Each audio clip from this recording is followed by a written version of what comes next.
क्या आपने कभी सोचा है कि किसी अदालत के अंदर जज के सामने पुलिस सुरक्षा के घेरे में खड़े एक कुख्यात गैंगस्टर को कोई 18 साल का एक लड़का गोलियों से भून देगा और फिर खुद ही हाथ उठाकर कहेगा मैं सरेंडर करता हूं।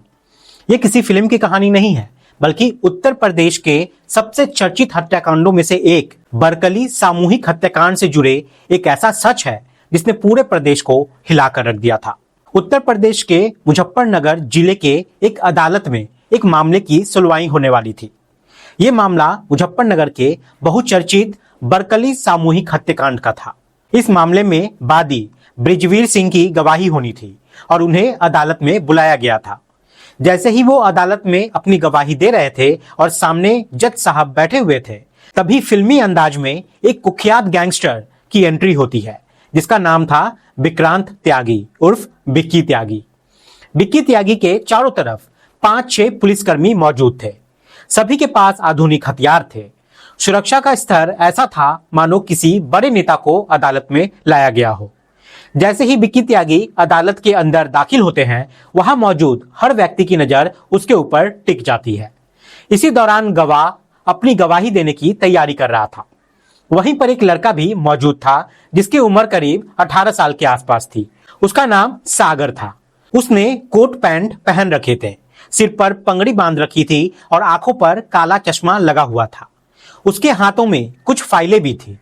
देखने में वो किसी वकील जैसा लग रहा था। उसने सामने देखा कि बिक्की त्यागी पुलिस सुरक्षा के बीच खड़ा हुआ है। अचानक सागर ने अपनी छिपाई हुई पिस्तौल निकाली और एक के बाद एक गोलियां चलानी शुरू कर दी। पुलिसकर्मी डर के मारे इधर उधर भागने लगे। जज साहब अपने चैम्बर में जाकर छिप गए। अब यहाँ पे अदालत के अंदर लगातार गोलियां चल रही थी। सागर ने अपनी पहली पिस्तौल की पूरी मैगजीन बिक्की त्यागी पर खाली कर दी थी, लेकिन उसे तसल्ली यहाँ पे नहीं होती है। उसे लगा कि शायद गोलियां कम लगी हो, इसलिए उसने अपनी दूसरी पिस्तौल भी निकाली और उससे भी गोलियां चलाना शुरू कर दिया। अब तक बिक्की त्यागी मर चुका था। वो व्यक्ति जिसके नाम से लोग कांपने लगते थे, जिसके नाम का इलाके में खौफ जमा था, आज वो जमीन पर पड़ा हुआ था। लेकिन सागर के चेहरे पर गोलियां चलाने के बाद भी कोई डर का नामो निशान उसके चेहरे पे नहीं था। जब दोनों पिस्तौलों की मैगजीन खाली हो गई, तब उसने अपने हाथ उठा दिए और कहा कि वे सरेंडर कर रहा है। उसने कहा कि वो अब किसी को कोई नुकसान यहाँ पे नहीं पहुंचाएगा। उसका जो काम था वो पूरा हो चुका है। यहीं से फिर चर्चाओं का दौर जो था वो शुरू हुआ। आखिर ऐसा क्या हुआ था कि एक किशोर उम्र का लड़का बिक्की त्यागी जैसे कुख्यात व्यक्ति का दुश्मन बन जाता है? आखिर बरकली सामूहिक हत्याकांड के पीछे की असली कहानी क्या थी? इतने सारे लोगों की जान क्यों गई थी? इसी कहानी को आज हम यहाँ पे विस्तार में समझने वाले हैं। मुजफ्फरनगर शहर कोतवाली क्षेत्र के गांव बधाई खुर्द में उदयवीर सिंह नाम के एक व्यक्ति रहते थे।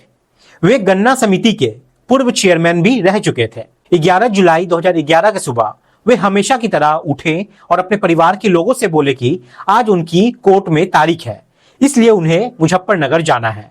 उन्होंने बच्चों से यह भी कहा कि अगर उन्हें बाजार से कुछ खरीदारी करनी हो तो वे उनके साथ चल सकते हैं। दरअसल परिवार के अधिकतर बच्चे देहरादून में पढ़ाई करते थे और अगले दिन यानी 12 जुलाई को उन्हें वापस देहरादून चले जाना था। जैसे ही बच्चों को खरीदारी की बात पता चलती है, वे खुशी से तैयारी होने लगते हैं। कुछ ही देर में पूरा परिवार तैयार हो जाता है। घर के बाहर एक जीप खड़ी थी। सबसे पहले उदयवीर सिंह उसमें जाकर बैठ जाते हैं। उसके 2 बेटे थे, समरवीर और श्यामवीर। दोनों भी जीप में जाकर बैठ जाते हैं। उनका भतीजा गौरव भी जाकर बैठ जाता है। गौरव की पत्नी कल्पना भी साथ में जाकर बैठ जाती है। उदयवीर सिंह का 10 वर्षीय पोता दक्ष, जो समरवीर का बेटा था, वो भी जीप में जाकर बैठ जाता है। 2 साल का प्रणव भी साथ में था। इसके अलावा 6 महीने की एक बच्ची वासु भी उसी जीप में जाकर बैठ जाती है। कुल मिलाकर जीप में 8 लोग यहाँ पे सवार थे। गांव से निकलकर ये जीप रोहाना मार्ग होते हुए बरकली तिरोहे की तरफ बढ़ रही थी। इन्हें मुजफ्फरनगर जाना था, लेकिन रास्ते में अचानक एक तेज रफ्तार ट्रक आती है और उसके जीप में जोरदार टक्कर मार देती है। टक्कर इतनी भयानक थी कि जीप में बैठे सभी 8 लोग गंभीर रूप से घायल हो जाते हैं। कुछ ही क्षणों में अब यहाँ पर चीख पुकार मच जाती है।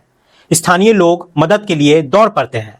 सभी घायलों को अस्पताल पहुंचाया जाता है, लेकिन कुछ ही घंटों के भीतर जीप में सवार 8 लोगों की मौत हो जाती है। इन मृतकों में 6 महीने की मासूम बच्ची से लेकर परिवार के मुखिया उदयवीर सिंह, उनके दोनों बेटे, भतीजे, भतीजे की पत्नी और दोनों पोते शामिल थे। पूरा परिवार का लगभग सफाया हो चुका था। 11 जुलाई 2011 की सुबह करीब 10:30 बजे ये घटना हुई थी, जिसने पूरे प्रदेश को हिलाकर रख दिया। शुरुआत में इसे सड़क दुर्घटना माना गया, लेकिन परिवार के लोगों को इस हादसे पर शक था। उन्हें लगा कि यह कोई साधारण सड़क दुर्घटना नहीं, बल्कि एक सोची समझी साजिश है। उदयवीर सिंह के परिवार का एक सदस्य रंजनवीर सिंह था, जो उस समय भारतीय जनता पार्टी से जुड़ा हुआ था और पेशे से वकील भी था। जब उसे सूचना मिली कि परिवार के 8 सदस्य सड़क हादसे में मारे गए हैं, तो रंजनवीर सिंह ने अपने वकील साथियों से बातें की। दूसरी तरफ उदयवीर सिंह के भाई बृजवीर सिंह ने भी अपने स्तर पर पूरे मामले का आकलन शुरू कर दिया। परिवार के लोग और कई वकील एक साथ एसएसपी कार्यालय पहुंचे और वहां जाकर कहा कि यह सड़क दुर्घटना नहीं, बल्कि सोची समझी साजिश है। उन्होंने सीधे आरोप लगाया कि इस घटना के पीछे कुख्यात विक्की त्यागी का हाथ है। अब यहाँ पे पुलिस ने पूछा कि वे इतने विश्वास के साथ ये बात कैसे कह सकते हैं। तब परिवार ने जवाब दिया कि यदि निष्पक्ष जांच की जाए तो सच अपने आप यहाँ पे सामने आ जाएगा। इसके बाद परिवार की ओर से एक तहरीर दी गई। इस तहरीर में कुल 15 लोगों के नाम शामिल किए गए। इसमें विक्की त्यागी, उसकी पत्नी मीनू त्यागी, गांव की पूर्व प्रधान ममता, अनिल, शुभम, लोकेश, प्रमोद, मनोज, रविंद्र, विनोद, विदित, अजय शुक्ला, विनीत शर्मा और विनीत त्यागी सहित कई लोगों के नाम थे। पुलिस ने मामला दर्ज कर लिया और जांच जो थी वो शुरू कर दी। जब सर्वेलेंस टीम और अन्य जांच एजेंसियों को लगाया गया, तो जांच के दौरान 4 और लोगों का नाम यहाँ पे सामने आता है। इस तरह आरोपियों की संख्या बढ़कर 19 हो गई। पुलिस की जांच में पाया गया कि बरकली सामूहिक हत्याकांड को अंजाम देने में कुल 19 लोगों की भूमिका यहाँ पे सामने आई थी। लेकिन इस सामूहिक हत्याकांड की जड़ें वर्ष 2011 में नहीं, बल्कि बहुत पीछे वर्ष 1991 तक जाती है। यह कहानी 7 मई 1991 से शुरू होती है। उस समय उदयवीर सिंह, उनके भाई बृजवीर सिंह और उनका एक नौकर राकेश जोशी जीप से अपने गांव बधई खुर्द की ओर लौट रहे थे। रास्ते में सामने से रणवीर सिंह, धर्मपाल सिंह और रविंद्र आ रहे थे।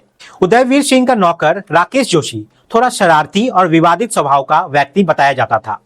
जैसे ही सामने से ये लोग गुजरे, उसने धीरे से उन्हें गंदी गाली दे दी। हालांकि सामने वाले लोगों ने उस समय कोई प्रतिक्रिया नहीं दी और ना ही कोई विवाद किया, लेकिन कुछ दूरी आगे जाने पर राकेश जोशी ने उदयवीर सिंह और बृजवीर सिंह से कहा कि जो लोग अभी आगे मिले थे वे उन्हें गालियां दे रहे थे और उनके बारे में गलत बातें कर रहे थे। राकेश की इस बात ने दोनों भाइयों का गुस्सा बढ़ा दिया। उन्होंने तुरंत अपनी जीप वापस मोड़ी और उन लोगों के पास पहुंच गए। वहां पहुंचकर उन्होंने पूछा कि वे उन्हें गालियां क्यों दे रहे थे। लेकिन इससे पहले कि कोई बातचीत होती या सच्चाई सामने आते कि विवाद की असली शुरुआत तो खुद उसके नौकर राकेश जोशी ने ही की थी। उससे पहले ही यहाँ पे गोलीबारी शुरू हो जाती है। इस गोलीबारी में धर्मपाल सिंह की मौके पर ही मौत हो जाती है, जबकि रविंद्र गंभीर रूप से घायल हो जाते हैं। इस घटना के बाद पुलिस ने एफआईआर दर्ज की। एफआईआर में उदयवीर सिंह, बृजवीर सिंह और उसके नौकर राकेश जोशी को नामजद किया जाता है। मामला अदालत तक पहुंच जाता है।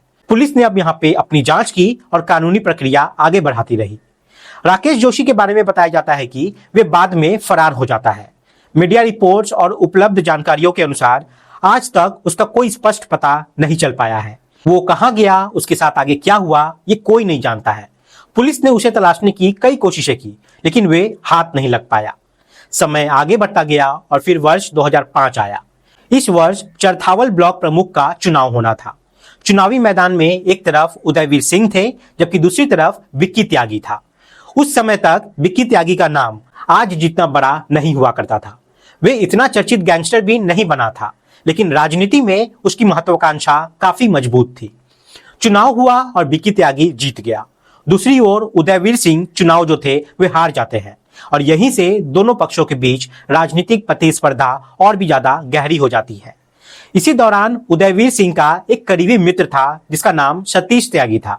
सतीश त्यागी रोहाना का रहने वाला था और लकड़ी का बड़ा कारोबारी भी था। उसका चौधरी टिम्बर नाम से दुकान भी थी। उसके पास करोड़ों रुपए की जमीन भी बताई जाती थी। कहा जाता था कि विक्की त्यागी की नजर उसी जमीन पर अड़ी हुई थी। 3 जुलाई 2007 की दोपहर लगभग 3:30 बजे सतीश त्यागी अपने कारोबार के स्थान पर बैठा हुआ था। तभी कुछ लोग वहां पहुंचे और उन्होंने ताबड़तोड़ गोलियां चलानी शुरू कर दी। सतीश त्यागी को कई गोलियां मारी गई और उसकी मौके पर ही मौत हो जाती है। इसके बाद सतीश त्यागी के भतीजे अतुल त्यागी ने एफआईआर दर्ज करवाई। एफआईआर में विक्की त्यागी, उसकी पत्नी मीनू त्यागी, सतीश शुक्ला, सुधीर त्यागी, बिट्टू और सर्वेंद्र सहित कई लोगों को नामजद किया गया और मामला अदालत में पहुंच गया। इस पूरे मामले में सबसे ज्यादा पैरवी करने वाले में उदयवीर सिंह भी शामिल थे।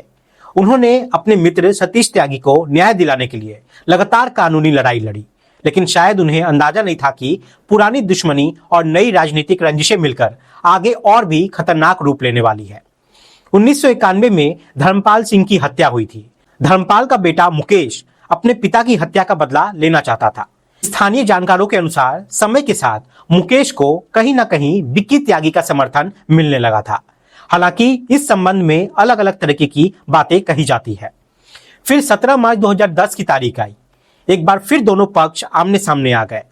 इस बार एक ही दिन में 2 हत्याएं हुई। उदयवीर सिंह के परिवार की ओर से अमरवीर सिंह की हत्या हुई, जो बृजवीर सिंह का बेटा था। दूसरी ओर धर्मपाल सिंह के बेटे मुकेश की भी हत्या हो गई। इस तरह दोनों पक्षों का एक एक व्यक्ति यहाँ पे मारा गया। एक तरफ मुकेश की जान चली गई और दूसरी तरफ अमरवीर की। दुश्मनी अब और भी ज्यादा खतरनाक स्तर पर पहुंच चुकी थी। इसी बीच एक बार फिर से चरथावल ब्लॉक प्रमुख का चुनाव नजदीक आने लगा। इस बार सीट ओबीसी वर्ग के लिए आरक्षित हो चुकी थी। उधर अमरवीर सिंह की हत्या हो चुकी थी, इसलिए उदयवीर सिंह ने उसकी पत्नी सोनिया सिंह को चुनावी मैदान में उतार दिया। दूसरी तरफ विक्की त्यागी ने भी अपना उम्मीदवार खड़ा किया और पूरी ताकत के साथ चुनाव लड़ाया। लेकिन इस बार जीत सोनिया सिंह की हुई और वे ब्लॉक प्रमुख बन गई। विक्की त्यागी का उम्मीदवार हार चुका था। यही से दोनों पक्षों के बीच की दुश्मनी खुलकर सामने आने लगी। अब वे केवल पुरानी रंजिश या राजनीतिक प्रतिस्पर्धा नहीं रह गई थी, बल्कि व्यक्तिगत टकराव का रूप भी ले चुकी थी। इसके बाद 11 जुलाई 2011 की वे तारीख आई जिसने पूरे प्रदेश को झकझोर के रख दिया। उदयवीर सिंह और उनके पूरे परिवार को निशाना बनाकर कथित रूप से एक सोची समझी साजिश का शिकार बनाया गया। ट्रक द्वारा जीप को टक्कर मारकर पूरे परिवार को खत्म करने की कोशिश की गई। बताया जाता है कि असली निशाना उदयवीर सिंह थे, लेकिन दुर्भाग्य से उनके साथ मौजूद बच्चे और अन्य परिवारजन भी इस घटना का शिकार बन गए। पुलिस जांच में यह बात भी सामने आई कि जिस ट्रक का इस्तेमाल किया गया था वे कुछ समय पहले ही खरीदा गया था। जांच में यह भी कहा गया कि ट्रक को कथित रूप से इसी वारदात के लिए ही खरीदा गया था। पुलिस सूत्रों के अनुसार ट्रक चलाने वाले असली व्यक्ति की पहचान कभी स्पष्ट रूप से सामने आ ही नहीं पाई। कहा जाता है कि किसी और का नाम सामने लाया गया, जबकि असली चालक का पता कभी नहीं चल पाया। आज तक ये रहस्य बना हुआ है कि ट्रक चलाने वाला व्यक्ति कौन था और उसका क्या हुआ। फिर 16 फरवरी 2015 की तारीख आई। विक्की त्यागी इसी मामले की सुनवाई के लिए अदालत में पहुंचा था। वहीं सागर नाम का एक लड़का वकील का वेश बनाकर अदालत में दाखिल हुआ और उसने विक्की त्यागी पर ताबड़तोड़ गोलियां चला दी। 2 पिस्तौलों की पूरी मैगजीन खाली कर दी गई और विक्की त्यागी की वहीं पे मौत हो जाती है। इसके बाद समय आगे बढ़ा। दिसंबर 2017 में सतीश त्यागी हत्याकांड के मामले में फैसला आया। विक्की त्यागी तो पहले ही मारा जा चुका था, लेकिन उसकी पत्नी मीनू त्यागी सहित 6 लोगों को अदालत ने आजीवन कारावास की सजा सुनाई। बाद के वर्षों में कुछ आरोपियों की अलग अलग कारणों से मौत हो जाती है। फिर 4 जुलाई 2022 को बरकली सामूहिक हत्याकांड में 16 आरोपियों को उम्र कैद की सजा सुनाई जाती है। इस मामले में मीनू त्यागी, जो कि विक्की त्यागी की पत्नी थी, वो प्रमुख आरोपियों में शामिल थी। वहीं 1991 में हुए धर्मपाल हत्याकांड का फैसला वर्ष 2024 में आया। उदयवीर सिंह की पहले ही मृत्यु हो चुकी थी और राकेश जोशी का कोई अता पता नहीं चल पाया था। इस मामले में बृजवीर सिंह को संदेह का लाभ देते हुए अदालत ने बरी कर दिया।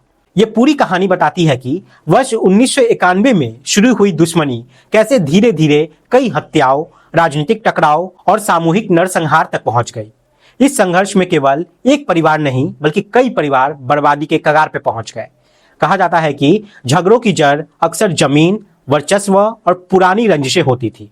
आज भी बहुत से लोग मानते हैं कि बरकली सामूहिक हत्याकांड इतना बड़ा नहीं होता अगर उस दिन मासूम बच्चे उस जीप में ना बैठे होते। वे केवल खरीदारी की लालच में अपने दादा के साथ शहर जा रहे थे। लेकिन किसी को क्या पता था कि ये उनकी आखिरी सफर होने वाली है। दोस्तों, इस पूरी घटनाक्रम को सुनाने का उद्देश्य किसी को परेशान करना या किसी का दिल दुखाना नहीं है, बल्कि आपको जागरूक करना है। ये कहानी बताती है कि बुराई का अंत हमेशा बुरा ही होता है, इसलिए बुराई से दूर रहिए और अच्छाई का रास्ता जरूर अपनाइए। आप सभी यहाँ पे अपना ख्याल रखें, सुरक्षित रहें। जय हिंद, जय भारत।